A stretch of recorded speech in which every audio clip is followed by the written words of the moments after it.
you guys, and welcome back to my channel.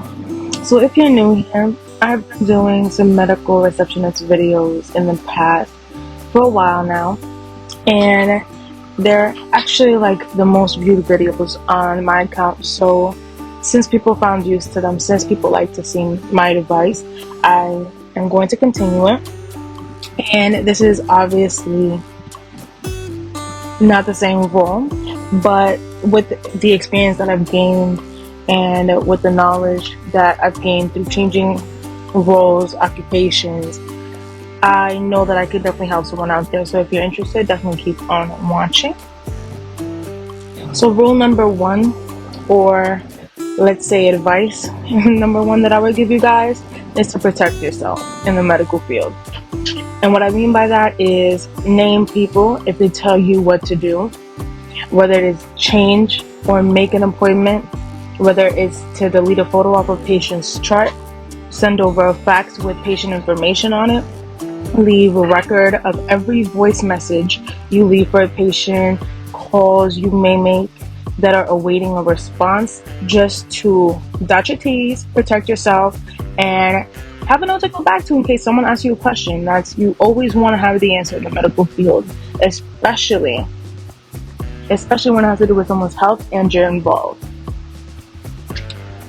Advice number two, be organized, you guys, with filing papers, leaving notes of what you need to complete and what hasn't been done. It will help you in the long run. It will keep the flow on a day-to-day basis, especially when you have busy days.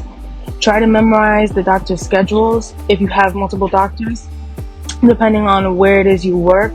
Have info you may need throughout the day always accessible to you. It will come super in handy and convenient, especially when people are right in front of your face asking questions and you may not know it from the thought, but you can always look back and be equally just as useful until you memorize it, of course.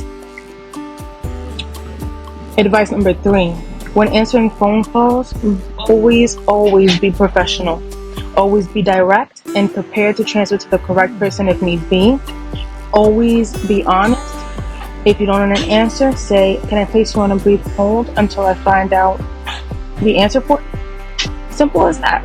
If you don't know the answer, it's perfectly fine. Don't act like a smarty pants because not everybody knows everything. It's completely understandable, but as long as you get them the correct information, that's the best odds and the best outcome for you.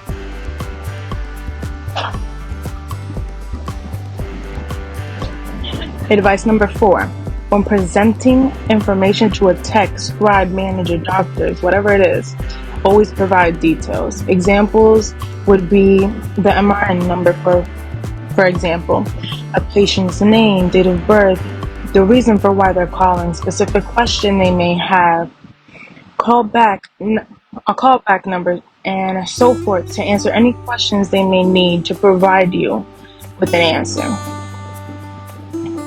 So that way you can get back to the patient in a timely fashion and lacking all the back and forth, which you will honestly love to avoid in the medical field.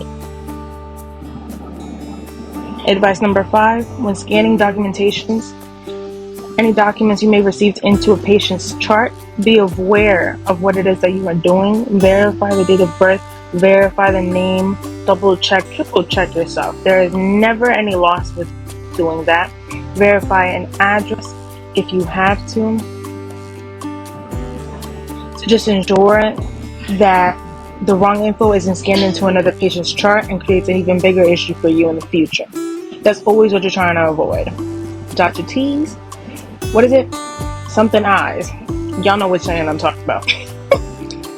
And advice number six, and finally, treat patients how you would like your family members to be treated, how you would like to be treated when you go to a doctor's office, and always be honorable in what it is that you do. Do your job well and it'll show. I promise you guys that. If you made it to this part of the video, thank you so much for watching. Thank you so much for listening. Definitely comment, like, and subscribe and keep supporting me. I truly appreciate it from the top of my heart. And I will see you guys in my next one. And I hope these tips help you guys to not only strive, but grow within the medical field, as will I. And I'll keep hoping. Love you guys. Stay safe, stay blessed, and I'll see you in my next one.